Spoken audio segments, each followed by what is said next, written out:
Hey guys, it's Veronica and I'm back with another video. So as you can tell by the title and the thumbnail, today's video is going to be very special. I'm going to be sharing something very personal with you, but I'm really tired of not talking about it and avoiding it. So I'm really happy to finally have the cat out of the bag and tell you guys I'm pregnant. If you guys follow my blog or my Instagram, then you already know this news, but I still thought it would be fun to do a sit-down chatty video giving you this personal life update. So that's what we're doing today. I hope you will stick around because I think it'll be kind of a long video, but I'll do my best to keep it concise. So yeah, without further ado, let's talk about me being pregnant.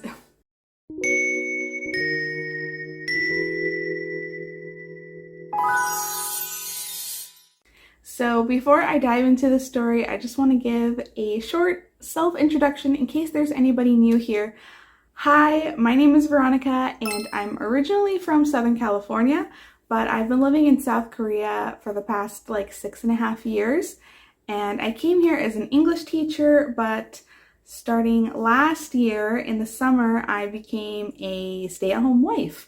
So now I am pregnant and soon I will become a stay-at-home mom, which is so wild. So first, I guess I should talk about how we decided to have kids in the first place. Me and my husband, who is a Korean citizen, by the way, we talked about kids when we were discussing getting married, and we both want to have kids. We're a little bit undecided on how many, but I don't think we want to have a ton, probably like 2 to 3 max. But yeah, so we both wanted to have kids, and last year in 2021 we started talking about like when should that happen, because we've been married for a while. We're both gonna turn 30 soon, or he already turned 30 and he turned 31 and I was gonna turn 30. So we're like, time is ticking, like we should probably get on that. But yeah, we just weren't really sure when we wanted to do that and how long it would take, because you never know these days. There's a lot of people with fertility issues and that kind of thing. So we weren't really sure how long that would take, but we did start talking about it. So like I mentioned, in the summer of last year, I finally left my English teaching job, which I had been doing for 6 years. And I actually made a video about that, so I will leave that linked somewhere, so that you can check that out in case you're curious about why I decided to quit teaching. But I finished my contract in August, and then I would be staying home full time after that. So me and my husband said, hey, why don't I stop taking my birth control, because I've been on the pill for a really long time. Why don't I stop? And we'll just see what happens. Like if nature takes its course and we get pregnant, then cool. If not, then we can start doing some research and seeing doctors for that kind of thing. But let's just like remove the barrier and see what happens. So that's what we did. I stopped taking birth control in August, and I basically got pregnant right away, which is so wild. I really thought that it was gonna take a few months for my body to like get used to not being on birth control, but that is really not how it works. So if you're trying to not get pregnant, never ever miss a pill, because you can get pregnant right away. So I actually found out, I think we conceived at the end of September, and I found out that I was pregnant in early October. So I had missed my period. I started getting like weird like bloating and gassiness that was like really unusual for me. And then I also had this dream that I was pregnant and that I was pregnant with a girl, and that's all that I can remember from the dream. Which is very strange because I'm a very vivid dreamer and I always have these really wacky stories. But for that particular dream, I could only remember those 2 basic details. So I had all these signs pointing to like I might be pregnant, So I decided to take a pregnancy test while my husband was at work one day, which was a terrible idea because being home alone with that information was really stressful. Like I needed to tell somebody, but I couldn't. But yeah, I had a pregnancy test at home and I just couldn't wait to find out any longer. I just need to know. So I took the test, and usually on the pregnancy test instructions, it says, you pee on the stick and then wait for like 5 minutes at least to see if the lines come up. And I didn't have to wait at all. I peed on the stick and within seconds, like literally, like I picked it up, I already had 2 lines. Pregnant, and I lost my mind. And it was really funny because I took that test right before I was getting into the shower. So I'm in the shower, like washing my hair, and I'm just like crying. And then the next moment I'm laughing, like, is this real? Oh my God, this is crazy. And then I'm crying again because I feel like I'm not ready. How can this be? I can't handle this by myself. What do I do? Like I was just on a roller coaster. So I got out of the shower and I actually recorded my reaction like while I was still in my robe with wet hair. So I might put that in here. I don't even remember what I said, but I do have a video. So if it is okay for other human eyes to look at, then I will insert that here. Today is October 12th, 2021, and I'm recording this for posterity. I don't know if this is really happening. Is this really happening? It's 4:52 p.m. and I just got out of the shower, which is why I look like this.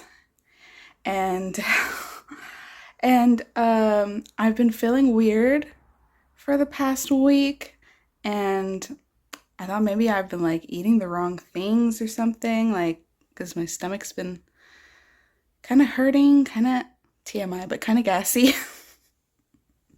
Oh, I'm not going to want to know that in the future. I'm not going to want to remember that detail.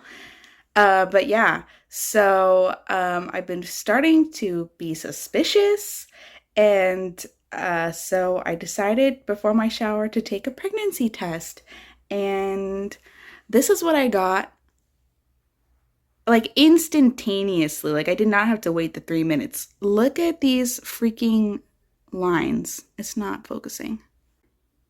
Okay, look at these freaking lines. They're so distinct. So this is a Korean pregnancy test. The one line, which is 비임신, means not pregnant, and 2 lines, 임신, means pregnant. So I think I'm pregnant. I don't know what the T and C mean. I don't know, and I don't care. But this pregnancy test is saying that I'm pregnant. And I don't know, I'm like freaking out. I'm freaking out. Oh my gosh. Is this real? Is this real? Is this real? Is this real? I'm gonna lose my mind. I like broke down crying in the shower several times, and I was only in there for like 15 minutes. Yeah, I don't know, what am I feeling? I'm feeling very scared, for sure. I'm feeling very scared because I feel like, am I ready for this? Are we ready for this? Am I a mature adult? You know, it's a lot. It's a big life change. Who am I? Do I know who I am? Am I ready to take this on? And also, I'm scared of pregnancy. I know a lot of people like really enjoy the experience, and maybe I will. I'm just like scared because I hear the worst of it. You know, people have miscarriages. People lose their hair. People lose their teeth. I don't want to lose my teeth. I'm scared of losing my teeth. All that kind of stuff. Also, my sister is getting married in the spring. So if I'm pregnant like this, I don't think I can go. I can't. How I cannot fly to America like that. But I'm also like really excited, like this could be really amazing. And I'm also really frustrated that my husband is not here right now. He's at work. I was not planning on taking the test today. I was going to wait a couple more days, but I would just like, the second my husband left the house and I was like sitting here alone, I was just like consumed by the thoughts like, what if, what if, what if, what if, what if? And I needed to find out. So I did the test and I wasn't expecting anything. I was like very prepared to be not pregnant and just be dealing with some like indigestion issues and that be that. But no, that thing says pregnant. So I think I'm pregnant with a baby. A baby! Oh my gosh. I'm very up and down right now. I'm very up and down. I'm very like, yes, this is amazing. And then I go down like, holy shit, what am I gonna do? There's so much to do. Oh, I gotta go to the doctor, of course, to check to make sure that that's correct and everything's okay. And I just was not expecting this. We were not trying. I mean, to me, in my mind, trying is like, you consult with a doctor to make sure you and your partner are healthy and ready. You're financially ready. You are checking your ovulation and taking ovulation tests to make sure you're doing it at the right times of the month to purposefully conceive a baby. We were not doing that. We were just like, look, we're happily married. We're living in this, and like we moved into the home that we're going to live in for the next 5 to 7 years. I quit my job, so I'm a stay-at-home wife now. Like if a baby comes along, good timing. It's good timing for us. But we were not like actively trying. We were just not using contraception and not trying to be careful. And we're like, if a baby happens, it happens. If it doesn't happen, then we can go to the doctor and try and like figure it out. So yeah, crazy. I stopped taking birth control pills in July. I only had one natural period before this. I was waiting for my next period to come and it wasn't coming. And I'm like, what? I mean, I know it's been a while for me since I've had periods without the pill, but they should be coming soon. And it's not coming. And because of that, oh my God. Oh, I'm hot. Oh, I'm hot. Is that why? I don't know if this is a symptom, but I've been feeling like really hot and sweaty like recently. Just like out of nowhere. And going to the bathroom more. And very gassy. That's the worst part. Oh my God, I need to go to a doctor. I need a doctor to tell me. And then I can like fully believe it and accept it and prepare mentally and emotionally. What do I do? Do I call my husband now and be like, babe, look at this? Or do I wait for him to come home and like surprise him? Or what do I do? There's not a soul in the world that I can tell right now. This is torture. Oh my gosh. Okay, I'm gonna stop this video. I don't know who is ever gonna watch this. Am I gonna watch this? Am I gonna put this in a video? Am I just gonna save this for my child to watch if this is a child and then they grow up and then I show them this? I can't even imagine that. I can't even imagine that future reality. What is life? I'm losing my mind. Okay, I gotta go. Bye. So yeah, that was me finding out that I was pregnant, and then I waited for my husband to get home and I showed him the pregnancy test and he was really happy and excited. I tried to record his reaction, but I totally failed. Like I forgot to turn on the lights and I was like fumbling with my camera, so I didn't have the camera ready in time. So yeah, I failed at recording my husband's reaction, but needless to say, he was very happy. We had a big hug and a big kiss, and we were just very happy that night. However, the next day, things kind of took a turn, unfortunately. We went to the local women's clinic to, confirm the pregnancy and check and see if that's really what was happening, because, sometimes false positives happen. And so we went to the doctor and they did an internal ultrasound. Not fun. And the doctor was looking around and he couldn't see anything, and I couldn't see anything on the monitor. It was just, empty. And like I said, the night before, I was having a roller coaster of emotions, like very excited, but also very scared and not really sure if this was the right timing. Am I ready? And do I want babies for real? Like, I wasn't super sure about how I felt, but in the doctor's office, in that moment when there was nothing on the screen, I was absolutely devastated, crushed, brokenhearted, like I'd never felt in a really long time. And that told me, oh, I want to have this baby. I didn't even know how badly I wanted it until that moment. And not seeing anything on the screen was really, really, really hard. I'm holding it together really good right now, but I will tell you, it makes me emotional to think about that day. So yeah, thank God that my husband was there with me, because he supported me emotionally and physically, like helping me stand up that day, because I just was so broken. But the doctor said, let's take some blood today and then come back in 2 days and we'll take some more blood and we'll compare and see what's going on, because right now we really don't know what the case is. You might have an ectopic pregnancy that doesn't show up on the ultrasound, which is dangerous.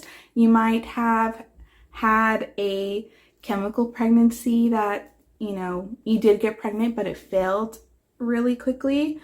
Or it might be a bad test and you just have a false positive. Or you might actually be pregnant and you just came in way too early. So let's do the blood test and we'll check and see what's going on. So we did the blood test, and the next week we got a call from the doctor, and he said, guess what? Your hormone levels shot up like crazy. So to me, that says you're pregnant. So come in and we'll do another ultrasound and see if we can see anything this time. So we went in 1 week later and they did another internal ultrasound, and finally, thank God, there was something to look at. There was a little beginning of a gestational sac, which just kind of looks like a little teardrop in the middle. And so yeah, from that point on, we were officially pregnant, and I was so relieved. So that was in early October, and when we found out officially from the doctor, that's when we were able to tell our closest relatives, like my parents and my sister and his parents and his sisters. So that was really great to share the news with everyone, but I wasn't really comfortable telling other people about it, because in the first trimester, the chance of miscarriage is so high, and you really don't know how things will turn out at that point. So I just kind of kept it under wraps for a few more weeks before I started telling my closer friends, and then eventually telling everybody. And now, here at 18 weeks, I'm finally able to tell all of you guys what is going on. And sorry if the lighting is changing. I'm filming this kind of late in the afternoon, and I think it might be snowing. So yeah, the lighting isn't great, but I'm gonna keep going. So now let's talk about the first trimester. Now, the first trimester is rough. It was very, very rough. I experienced a lot of morning sickness, to the point that I really just wanted to die sometimes because it was so bad. I started getting sick and noticing food aversions early on, and then eventually it progressed into me not being able to eat anything or keep anything down. And I had a really bad weekend, maybe 3 days in a row, where anything that I ate, like plain oatmeal, water, would not stay down. And I was so miserable. I was just crying on the floor, next to the bathroom because, you know, I was throwing up all the time. Just like, please, somebody put me out of my misery. So that was really bad. And after that terrible weekend, my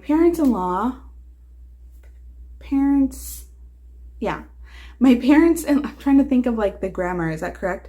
Parents-in-law, they are angels, and they took me to the hospital and they got me an IV and they got me medication and like other foods that were nutritious to like help me get back on my feet, and they really saved me. So I'm so grateful for them, and they've been so supportive this whole time.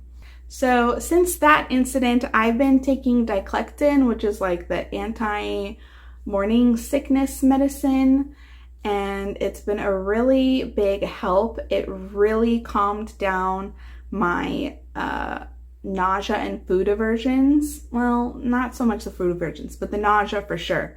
So even if there's a food that I don't really care for in the moment, I'm still able to eat and get nutrients and vitamins and, you know, all of that stuff that I need without throwing it up immediately, which is great. And I was taking 2 pills for a while because one was not doing enough. But now that I'm into my 2nd trimester and the symptoms have calmed down, I'm back down to taking 1, and hopefully soon I'll be off of the medication completely. But in general, I have been having a lot of food aversions, a lot of aversions to smell and certain textures, and not a ton of very specific cravings. So I definitely gravitate more towards like fresher foods, like fresh fruit, tomatoes. I like cold water with lemon in it. I am drinking a lot of milk, weirdly, which I never was a milk drinker before, but I know that it's good for the baby, and if I'm hungry but I don't really want to eat food, then drinking milk is really good for me. And I love anything sour, so I've been having a lot of citrus fruits, and I also specially ordered limon chips from America because those are a childhood favorite, and they're super sour, and my husband doesn't like them, so I get to eat them all by myself, which is great. Some other symptoms that I've been experiencing are like big changes in my skin, and I think it's partly to do with the hormones, of course, but also partly to do with the fact that when you're pregnant, there's certain ingredients in skincare that are not safe to use. So all of the products that my skin is used to and that I rely on to maintain like somewhat clear skin, I can't use them anymore. And my routine has completely changed. So my skin is going through a whole lot right now. Originally, my skin is on the oilier side and acne prone, so I would use a lot of like acne fighting products to keep that under control, and it's been going pretty well for the past several years. But now, since I can't use those products, I've been having a lot of breakouts around my chin. I put a little bit of concealer on today to make it not so obvious, but my chin is pretty bad. I get lots of like small acne like on my neck, which is weird, and even like on the sides of my face. And on top of that, which I don't understand how this works, but I've had this acne and my skin has gotten really dry and like flaky, especially like around my eyebrows and my cheeks here. It's just like extremely dry and flaky, which is so weird. So I'm having to like exfoliate that and also moisturize a lot. I even bought a mist because, you know, you just gotta mist frequently. And the skin all over my body is extremely dry. So I'm lotioning the second I get out of the shower. So yeah, I'm using some of those like anti-stretch mark lotions. I don't know if they're actually effective, and I already have stretch marks, so I don't know if they're gonna prevent anything for me. But yeah, I'm using that kind of lotion basically all over because I'm just dry. This baby is sucking the moisture out of me from the inside. Another thing that's been fun is just watching my body get bigger and bigger. Like I made that video about wanting to get healthy, and I started this really rigorous exercise routine in October, and then I immediately found out I was pregnant, and the doctor was like, stop doing exercise, rest. And I'm like, oh my God. Just when I was like getting the motivation to actually try and get in shape and lose weight, I got pregnant. So that is off the table. And instead of growing smaller, now I'm growing bigger. So it's been a little bit tough for me mentally to cope with that, especially because right now at 18 weeks, I don't really feel that I look traditionally pregnant, like, the like round obvious belly. I just feel like I look like a big fat lady. My husband says he thinks I look actually pregnant, but for me, maybe I'm just like my harshest critic. When I look in the mirror, I just feel like a big fat lady. So yeah, I've had to change my whole wardrobe because my bras and my panties and all my clothes no longer fit. So I had to get all new like maternity wear stuff, which has been kind of difficult because in Korea, there are not many maternity wear shops that you can shop at in person to get clothes and try them on. Everybody orders their stuff online, or they'll shop in regular stores that happen to carry like flowy outfits. And yeah, so it's been a little bit tough. It's been hit or miss, trial and error, ordering things and returning them. This sweater I actually really love, so I might get another one in a different color. So yeah, shopping's been interesting. And one other symptom that has been not fun is the feeling of like all of your like joints like loosening, sort of. Like I just feel like very rickety and crickety these days. Like I'm always cracking my neck and my back, and my hips crack now. And I also have to be really careful about how quickly I move, like standing up and sitting down, because your uterus and stuff, everything there is expanding, and I can like accidentally move too quickly and like overstretch my uterus area. I don't even know what to call it. And that can be really painful. So yeah, my whole body is just expanding and changing and growing and stretching. And there's a lot of interesting aches and pains going on. So yeah, that's been pregnancy so far. In Korea specifically, there are programs for, supporting pregnant people because they have a really low birth rate. So they give a lot of like incentives and benefits to people once you get pregnant. So if you get a paper from the doctor saying that you're pregnant, you can then take that to your local community center and get like a parking pass, and they give you this little pink badge that lets you like get seating priority on public transportation. You can also go to a bank and register for the like mommy voucher. So they give you cash to help you pay for doctor visits. And they also will give you some vitamins and supplements too. And I also heard that you get discounts on the KTX high-speed train tickets, which is really cool. So might take advantage of that if that's actually a thing. And you also get like a monthly stipend after the baby is born, just to help you with costs and expenses. So that's really cool. I don't know what the amount is, but that will be very much appreciated when that does happen, especially since I'm not working anymore. And since I'm not working in a school and surrounded by Korean coworkers, I haven't really been subjected to other people's opinions about my body or what I'm wearing, or, like lifestyle choices that I'm making. So it's been very low key for me, like no judgment or criticism from anyone. Even my in-laws, they've been really, really chill and nice, and they just like send us boxes of fresh fruit because, you know, it's good for me. So I'm just really loving the experience so far. Nobody has tried to force me to eat miyoku, the seaweed soup. So hopefully that continues because I really don't want to eat it. So yeah, I don't know what it would be like to be pregnant if you are surrounded by like other Korean coworkers or other Korean mothers who have their own opinions about parenting and pregnancy. So I guess I'm fortunate in that way, but also I do wish I had a little bit more input because I really feel like I don't know what I'm doing and I'm always anxious and worrying all the time.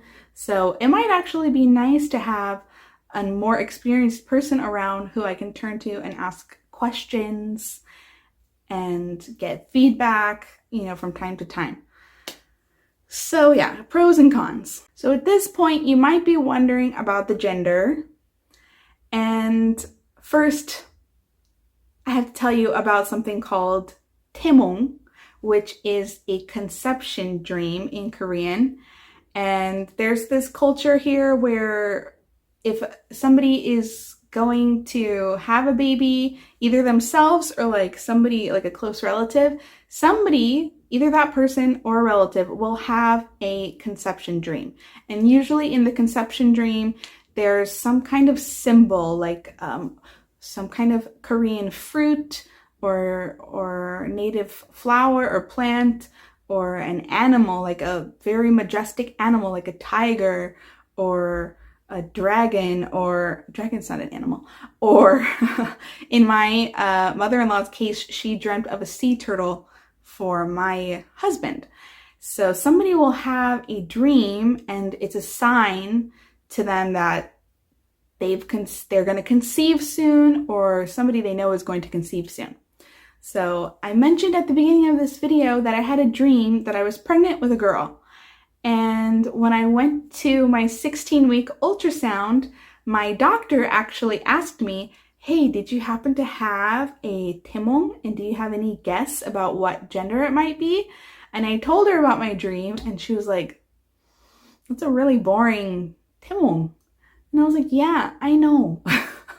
Sorry. I don't have Korean symbols swimming around my brain. Yeah, so... And also, not many people around me have given me their outright guesses about what they think I might have. It's been very mixed. Some people say, oh, I just imagine you having a son. Oh, I just imagine you having a daughter, but I don't really know. And me and my husband both said, you know, as long as the baby is healthy and happy, that's the most important thing. So we weren't really expecting or hoping one way or the other. I think just based on my dream, I thought, oh, wouldn't that be cool if it matched? And also, me being a woman, being a girl myself, I thought maybe if we have a girl, it might be a little bit easier for me because I've been a girl, so I know how to be a girl and I could raise a girl easier. I don't know. That's what I was thinking. But again, not really like a strong preference, like please give me a girl or a boy or whatever. So yeah, at the 16-week appointment, we did a scan and my doctor looked around and she got a little peek between the legs. And at that point, the accuracy rate is somewhere around 80%. So there is room for error. We could be wrong, but according to what the doctor saw, she feels that we're having a girl. Oh, that's so much better. I turned on a light. Okay. So that's been very exciting. You know, like I said, like gender is not super important to us, but just knowing it helps you kind of imagine more like the personhood of your baby. Like you imagine them more as a full person once you know that information. And obviously it helps you to pick out names and that kind of thing. So yeah, we're having a little girl. So far, we have no clue about names yet. We're trying to think about, you know, how many syllables long it should be, because that really affects how difficult your life is in Korea. Personally, I have a very, very long name and it sucks.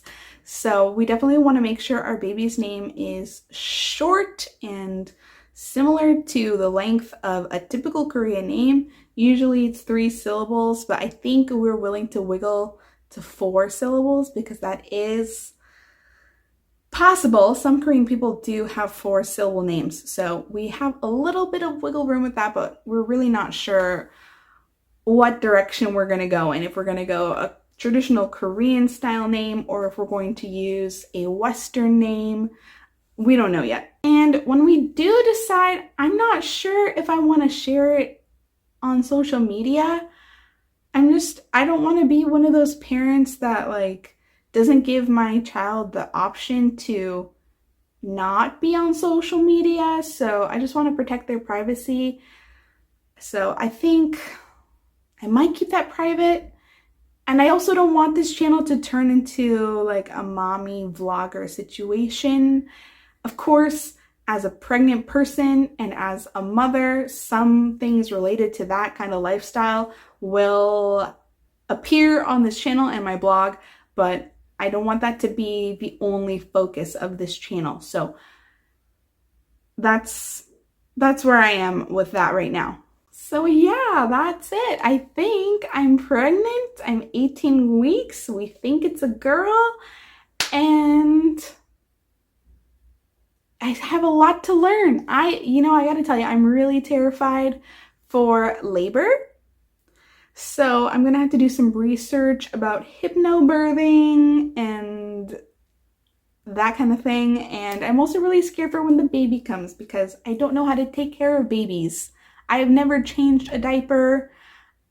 I'm scared of SIDS and I'm scared of like raising my child to be a bad person by accident or like giving them emotional scars and passing down generational curses. Like I'm scared to be a parent, but I'm going to do my best. I'm going to learn as much as I can. If you guys have any questions for me about all of this, or if you have any tips or recommendations, books that I should read, leave them down in the comments. I would be so happy to get some more resources. And also, I have a lot of fun responding to comments. So make sure to leave a comment. If you enjoyed this video, please like and subscribe. That would really help me out. So I hope you guys enjoyed this. I had a lot of fun telling you my stories. I hope you had fun listening to them. And I hope you're doing well. So I will wrap this up now and say goodbye. Thanks for watching. See you in the next video. Bye.